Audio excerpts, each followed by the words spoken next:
This is the Daily Market Share, and I am Héktor Calderón-Victoria, and this is the UC Santa Cruz Center for Agroecology in partnership with USDA's Southwest Regional Food Business Center. Podcasts covering the field of California agriculture and how small farmers, ranchers, producers, and food enterprises are building resilience and success in the marketplace. To learn more, check us out at agroecology.ucsc.edu.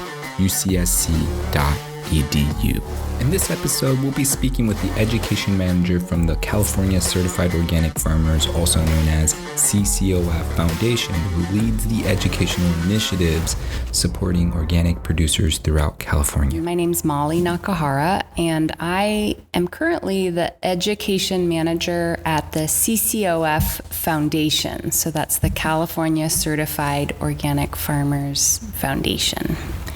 And in my role, I support all of the programs and people that provide direct support to growers who are transitioning to organic. Thank you so much, Molly, for taking the time to sit down with us today. We're excited to tap into your deep knowledge of organic certification around why it matters, what the process looks like, and why it's such an important step for producers considering making the transition. You've worked with so many inspiring organic growers across California, and we're looking forward to hearing how you've supported them over the years. But before we dive in, I always like to start by giving our audience a bit of a background. Can you tell us how you found your way into this line of work and what it means to you to support small-scale producers here in the beautiful state? Well, I was a farmer before I stepped into this role. I ran my own small organic farm with my partner, and agriculture was originally appealing to me because it was a way that I could help my community and, protect planet Earth and do a job that felt good in my body and that was outside. So it sort of ticked a lot of boxes in terms of, the work I was doing and also the impact on community health, personal health, planetary health. Ultimately, I just think there's a lot of peace in agriculture, and it's so essential to the way humans live, even though we don't really think about it. But sort of one of the universals we have is that we all sit down to eat, hopefully, if we're privileged enough to do so.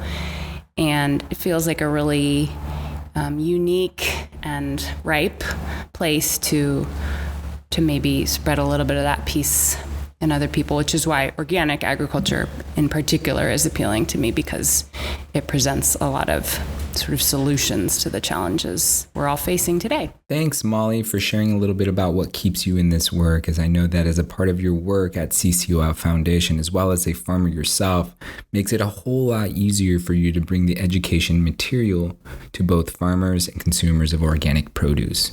I was wondering if you could let our listeners know a bit more about who CCOF Foundation is and how your work fits in as an education manager as well. The CCOF Foundation is one part of the three parts that make up CCOF. A lot of folks think of us as just a certifier, which is the largest piece of CCOF.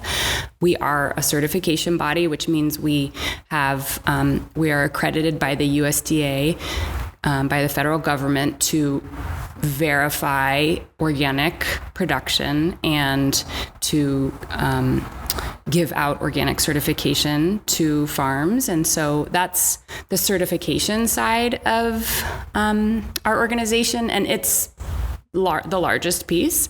But the foundation is a separate entity from that. And so we are a 501c3 and are able to do other things that the certification side of CCOF can't do. So we can provide direct technical assistance to growers. We give out grants to organic and transitioning to organic producers. And then we have the third arm of that is CCOF Inc., which houses a marketing department and our governance that oversees sort of both certification and the foundation. But the foundation is separate from CCOF certification. So we're not funneling people to be certified organic by CCOF in any way. We are certifier neutral. We are just promoting and increasing access to organic broadly, to sort of USDA organic. In saying that, what would you say CCOF Foundation's primary goal is overall?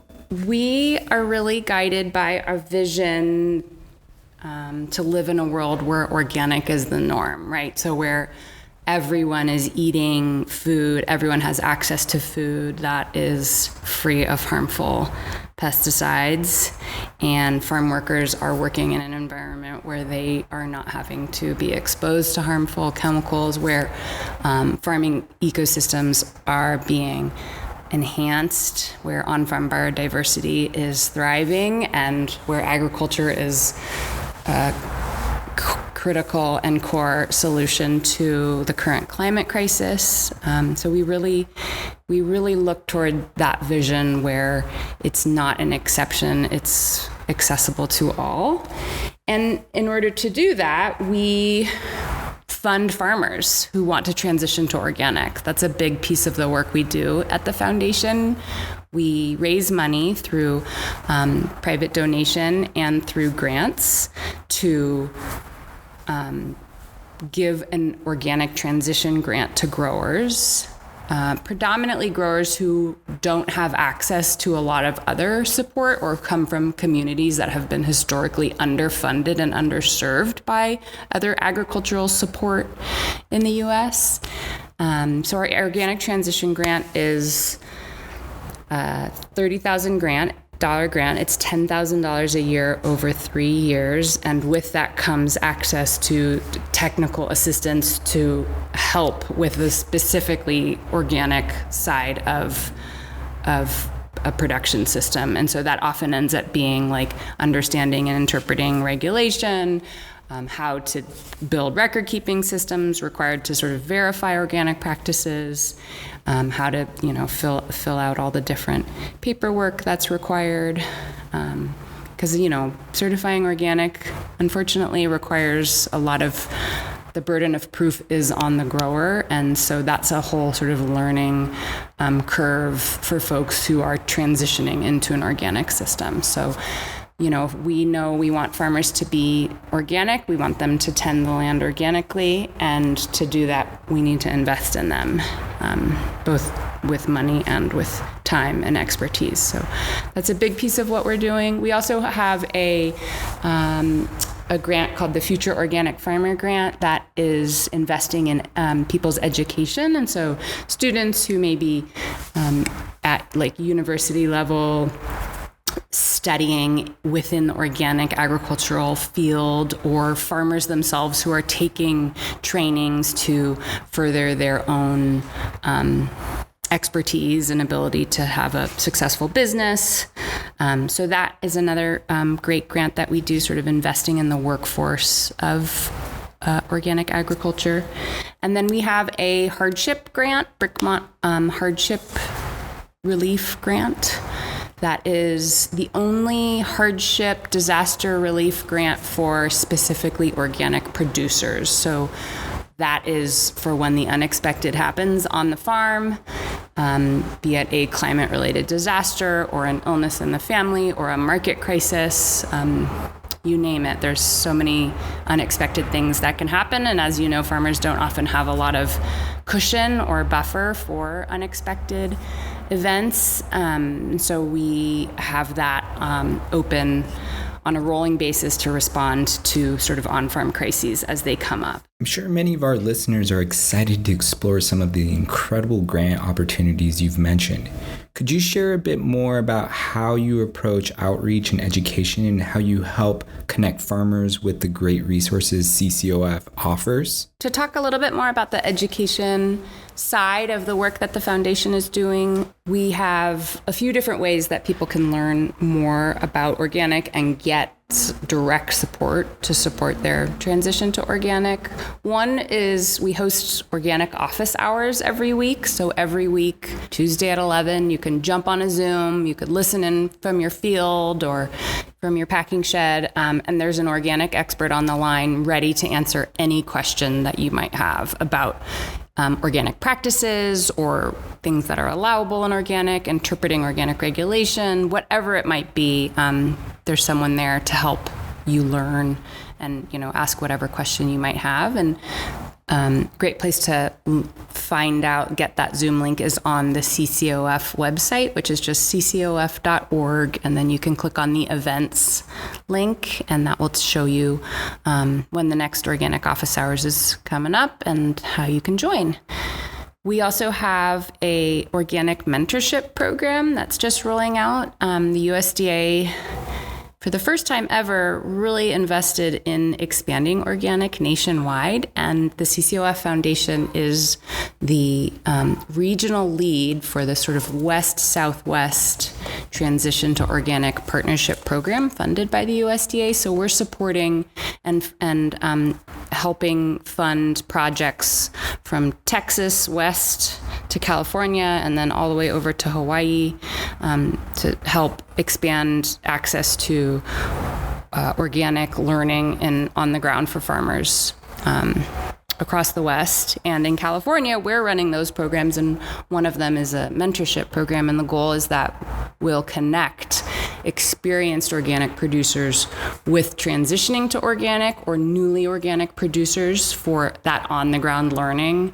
That, farmer to farmer, we know is sort of where all the real expertise and like juicy information lies. And so these are paid mentoring networks where experienced producers who have at least 3 years of experience managing organic production and organic certification, they can get paid $3,000 a year to provide mentorship to another farmer who is in still a learning phase in their organic career. And that program's rolling out, and we're looking for both mentors and mentees, especially mentors. So if you're an experienced producer, you're listening in, you can go to the CCOF website to learn more. You can also learn more about the mentorship project at the Transition to Organic Partnership Program website, which is organictransition.org. I know many of our listeners will be eager to check out these links and programs you've shared from the CCOF Foundation. But you also mentioned to me that there are some other exciting tools available, like the organic system plans.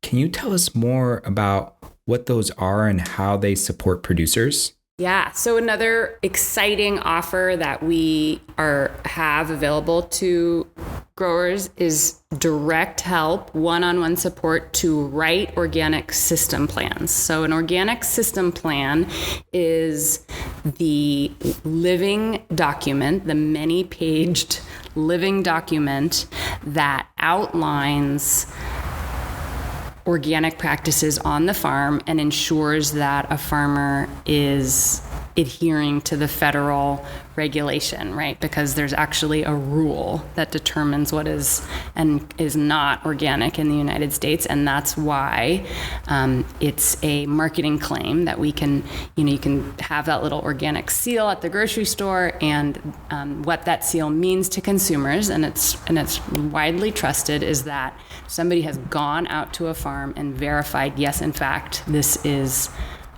has been grown according to this set of rules. And so an organic system plan is a critical sort of first step when a farmer is certifying organic, and they're complicated and they take a lot of time to write, and they can be frustrating and sort of a stopping block for folks who might be using organic practices and want to certify organic.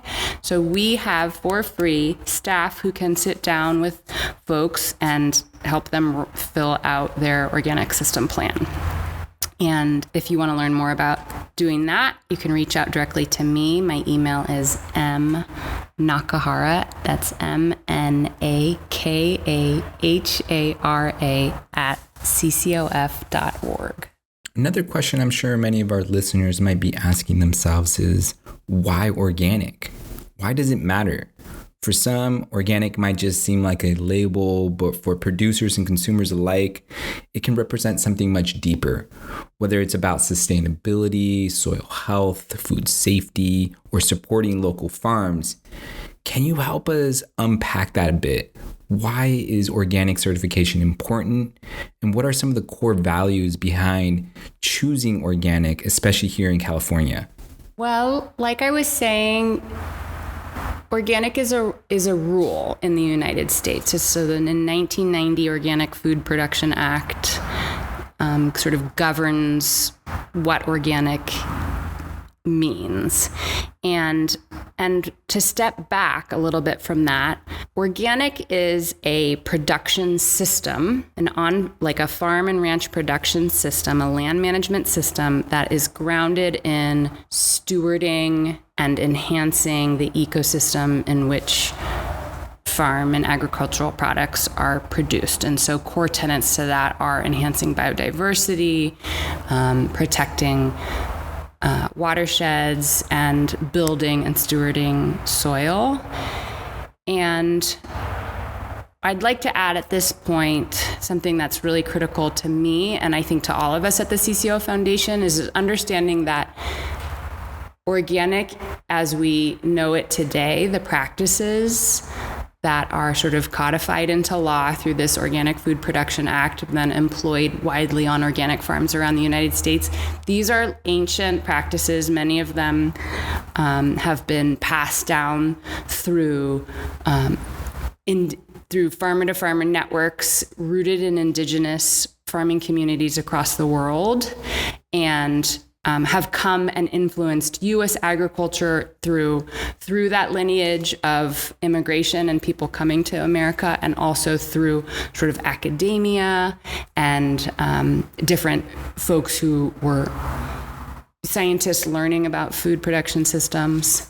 And a lot of those organic practices have been used as a form of sort of resistance through the years, like a lot of social movement around the world and in the United States are rooted in agricultural communities. And that's a really motivating thing for me, that organic agriculture in its nature is employing practices that are resisting this larger system that is more sort of controlled by corporations and capitalism.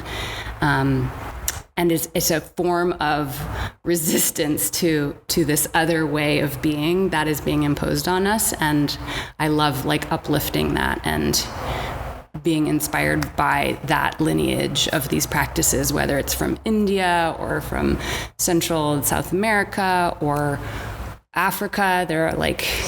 There are practices that are used in U.S. organic agriculture that come from a lot of different places.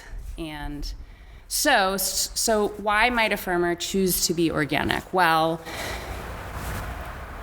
one is that it's a great way to tell the farm story. A lot of small farmers are amazing stewards. I would say most farmers are amazing stewards of the ecosystems that they're farming in.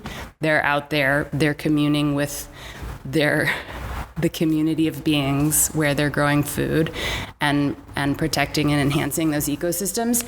And if that's happening, it's likely that a farmer's pretty close to being able to certify organic based on their practices. And once you achieve that organic certification and you can use it in your marketing, it goes a long way in telling the consumer what is happening on the farm. That's a hard thing to do, especially if you're not doing face-to-face marketing. If you're not going to the farmer's market or manning your own farm stand or selling a CSA box to the end user, if you're not communicating directly to your end user, it's very hard to sort of share what is happening, all that amazing work that's happening on the farm. So if you're selling direct to retail or through wholesale outlets, that organic seal can be very helpful to show the integrity and the care and the love that's happening on the farm. So it's a really powerful marketing claim. It's something that's trusted in the marketplace, and we know that because organic food sales have grown year over year in the U.S. for the past 20 years, and they continue to grow. So organic can be a great way to help tell the story of your farm. Another important benefit to organic certification is access to new and different markets. So, for example, a lot of community food co-ops or natural grocery stores, maybe more sort of niche, value-based food businesses are looking specifically for organic producers, and they want to set themselves apart from the broader marketplace, and by working with organic farms, that's a way they're able to do that. So there's a lot of potential opportunity in having a certified organic product compared to its conventional counterpart. And that takes market research and talking to people to find out what those crops are and where those markets are. But it's definitely something to ask when you're doing your market research. If this were to be certified organic, would I get a different price? Would you buy a different volume, etc.? Molly, I'm really glad you brought up markets and pricing. This is something we hear a lot from farmers. Could you expand a bit on what organic pricing typically looks like and what producers can expect when entering the organic market? Many organic products have a price premium. They're more expensive than their conventional counterpart. I sort of believe that we all need to be doing a better job of pricing our food so that it reflects the true cost on the farm. That takes a lot of work to do that, but I will tell you that the record keeping that you're going to be required to maintain an organic certification will help you actually understand a little bit better what the actual cost of production on your farm is. And then when you have a certified organic product, you have a little bit more of ability to bargain for that real price. Like ask your buyer for the true, like a price that actually pays you, the farmer, to grow the thing, and all the inputs that went into producing that farm product. I think when you have that organic seal, general customers, general consumers recognize, are maybe a little bit more willing to pay that real price for products. So I think organic can be a mechanism to get a more fair price for your farm product. Thanks for sharing your insights on organic pricing, Molly. As we know, while there are many benefits to organic certification, it also comes with its challenges. From CCOF's perspective, what are some of the main reasons you've seen producers hesitate or hold back from getting certified? Well, organic certification, some of the barriers that we hear about and that we know to be true are that it's a lot of paperwork. There's a learning curve to understand how the organic rule can be interpreted on your farm. And then, like I said, the organic system plan. So filling out paperwork and then making sure that you have farm records through the year. Your organic system plan is sort of your guide, your blueprint for what production will be. And then every year when you get audited by an inspector who comes to check out your farm, they're going to want to see farm records that show from seed to sale that product was grown in accordance to organic regulation. So it wasn't sprayed with any pesticides, and it wasn't handled in a way that it shouldn't be, and that the soil where it was grown, that you're paying attention to crop rotation and you're growing a cover crop or you're adding compost, that you're building soil. And the only way that you can prove those practices are through your records. And so you have to have detailed, comprehensive farm records to be an organic producer, and that can be onerous when you're also the one who's out doing all the work. By the end of the day, the last thing you might want to do is write in your little notebook when you stake the tomatoes and when you amended the peppers, but those are the sort of pieces that an inspector will want to see, because that's what's going to sort of prove that track record through the year that you used organic production. So, record keeping can be time consuming, and paperwork and interpreting regulation can be confusing.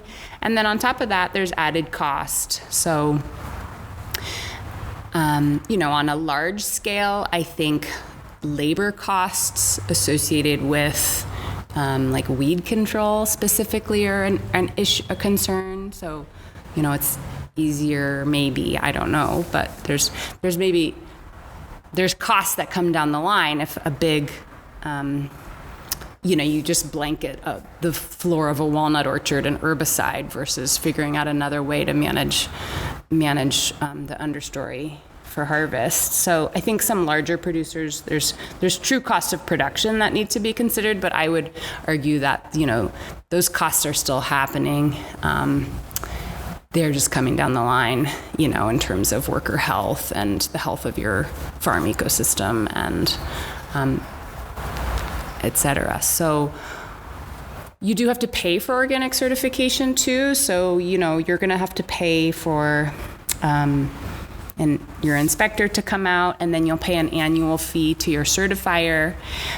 So there is an actual sort of outlay of cash that accompanies organic certification, but there is cost share money available where you can get reimbursed for a lot of that. So in the state of California, the CDFA, the California Department of Food and Ag, runs our state organic program, and through that, the organic cost share program. And so both organic handlers and organic producers, livestock crops, can apply every year to be reimbursed for up to 75% of that cash that they've had to pay out to maintain organic certification. So 75% of that expense up to $750. And so for, I would say most small farmers, if your gross sales are under 200K, you're not going to be actually spending that much money year over year to be certified organic. You're going to have to invest time and labor, but not necessarily money. Do you know if there are specific markets that are starting to require or at least strongly prefer that small-scale producers be certified organic? Yeah, specific market channels that require organic certification. I mean, I'll tell you, just in any market, for example, an organic tomato is different than it's a different product than a conventional tomato. And so, and the way you package may offer a totally different sort of product as well. So if you have, a little strawberry basket of cherry tomatoes, certified organic cherry tomatoes, that's like another layer of product, that diversity of product that you might be able to offer to, say, like a small produce department at a food co-op. And so it's a way to have a little bit of a competitive advantage. Like you're offering an actually different product altogether by offering an organic tomato versus a conventional tomato. And then, I think that in like a farmer's market setting, in a direct sales setting, that their organic lends a certain amount of consumer trust to your product. And so if you have a farm stand, for example, or a CSA box, it's likely that the type of consumers that are looking to buy their produce in those sort of direct to farm ways are the type of consumers that are likely choosing organic as well, because they're, wanting to get closer to the farm and know where their food comes from. And so when you can get that organic seal on your product or on your farm sign on the side of the road, that just goes a long way to telling the consumer what's happening and instilling some trust. In terms of markets that would require certification, I think, you might be able to gain entry into different farmers markets if you have organic certification, because while there might be a produce vendor at a market, if you're a certified organic produce vendor, then you're a different product altogether for them. And so there's that type of competitive advantage. And I'm hopeful that with all of this investment from the state of California and from the federal government into expanding organic, I'm hopeful that we may start seeing some sort of farm to institution procurement guidance around buying certain amounts organic. So it may open up doors to sort of more institutional sales as well, like farm to school or, farm to other institution. There are places like Whole Foods, and there are stores that have entirely organic produce departments, but there are definitely, I think, direct to retail opportunities where being certified organic gets you entry into that market. Have you heard from beginning farmers about whether going through the process to become certified organic actually carries weight with buyers? In other words, once they've earned the organic label, does it make a difference in how their products are received or valued in the market, and mainly from also by the buyers themselves? Yeah, I have actually heard directly from the lead buyer in a produce department that when a beginning farmer comes to them and they've already obtained organic certification, it instantly sets them apart from other beginning growers who are maybe trying to come and offer their product, because it shows that buyer that farmer is taking themselves seriously and they're really trying to do the groundwork they need to be a competitive business. And so not only does organic certification say a lot to consumers, it says a lot to those buyers of produce as well. As a beginning farmer, it can be very hard to approach new buyers. And when you can say that you've obtained organic certification, it shows a level of professionalism to those buyers. And they're looking for someone to trust. They're looking for consistent and quality product. And so that is one way that you can sort of show that you're taking your farm seriously to these bigger buyers. I think there's a lot of power in that. And then,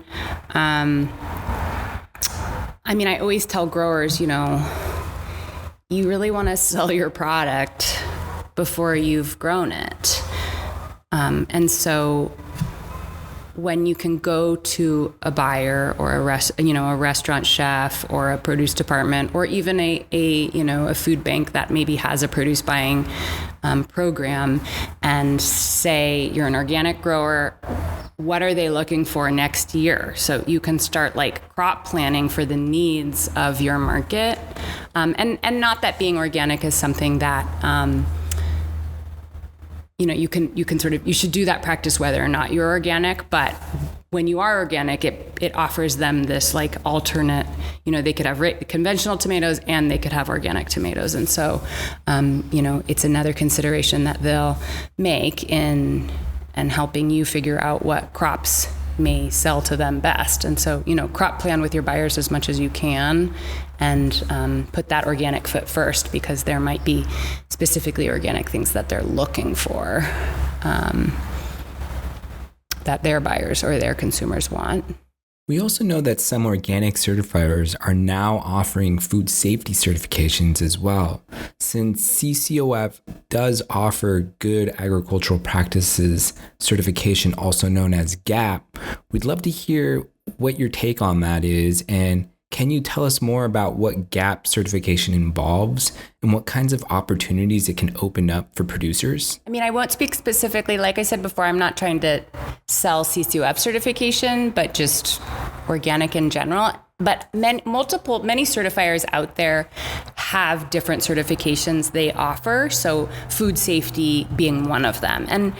And food safety certification for your farm, yes, is challenging to get there and to have a facility that meets all the requirements, but it's such an impactful thing that really will open the door to larger markets. So if you're thinking of really scaling up and selling into, produce distributors, they're going to want to see these food safety certifications, or selling into some of the larger grocery store chains. They're going to want to see food safety. And as farms, we have the great privilege to ensure that people get to eat safe food. And I think it's worth going for. And the benefit to certifiers like CCOF, who also offer food safety certification and inspection, is that you can combine your annual inspection.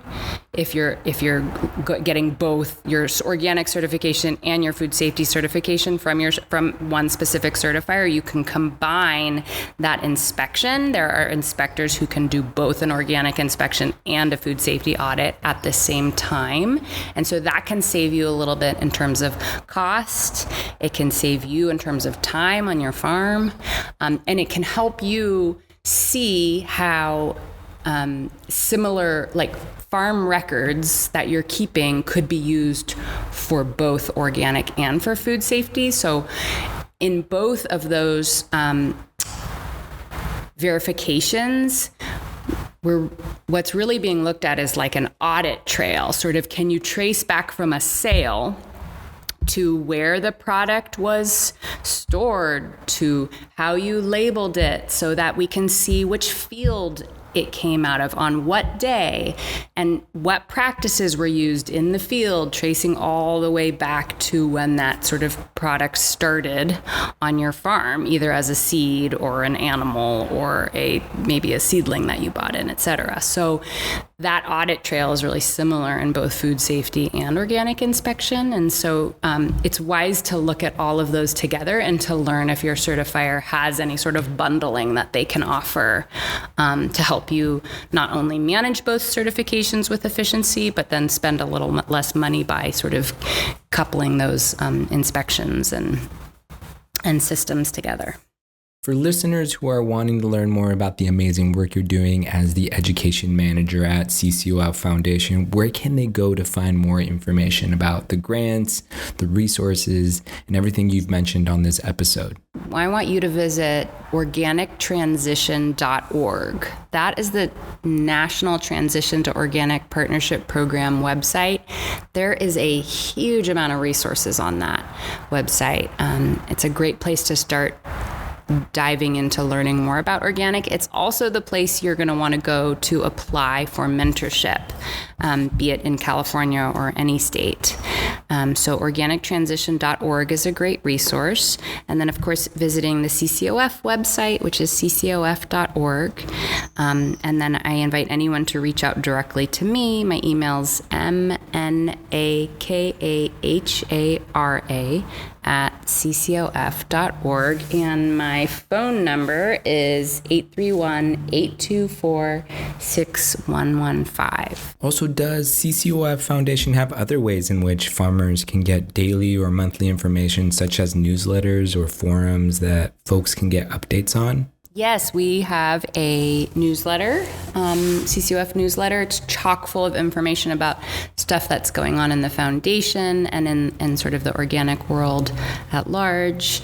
And you can sign up on the CCOF website. We also have an events page on our website that is our events and other events. So if you're free to post an event there.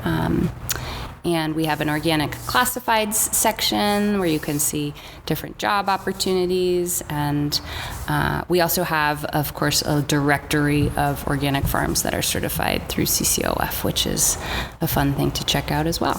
With all the incredible work you're doing right now, what kind of impact do you hope to make, not just in the present, but also as a lasting legacy for the broader farming community?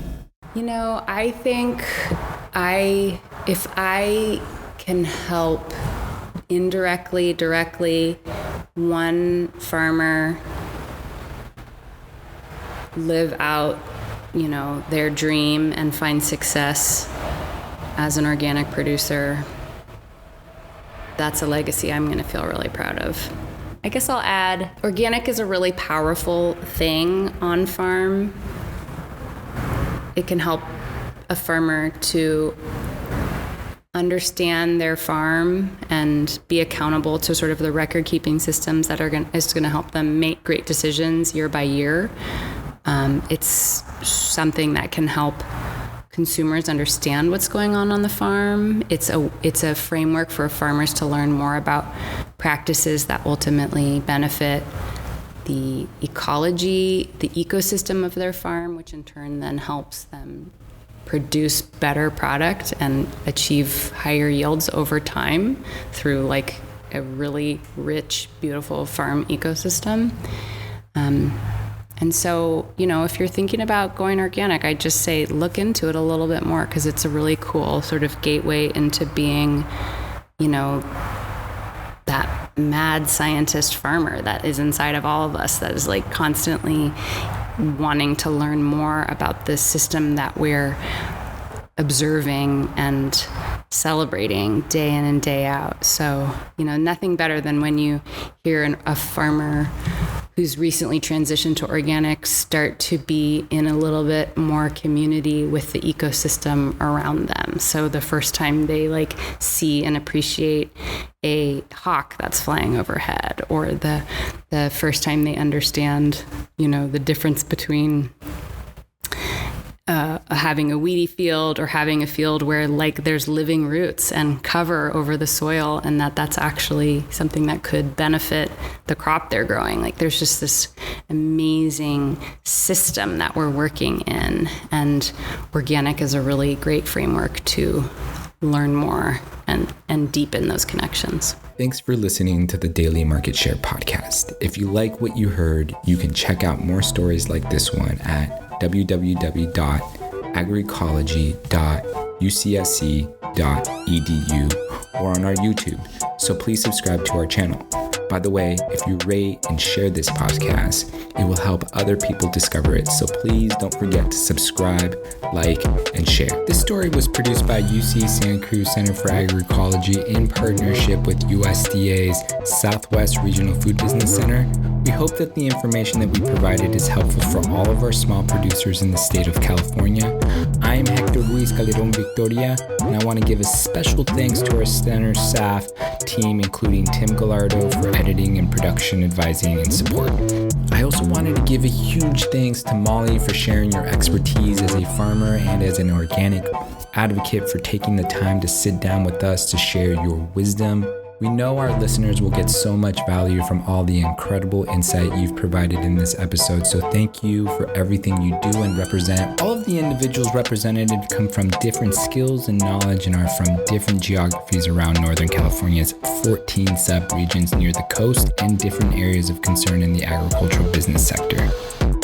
Disclaimer: the view, thoughts, and opinion expressed are the speaker's own and do not represent the views, thoughts, and opinions of the University of California or of the U.S. Department of Agriculture. The materials and information presented here is for general information purposes only. The University of California name in all forms and abbreviation are the property of its owner, and its use does not imply endorsement of or opposition to any specific organization, product, or service.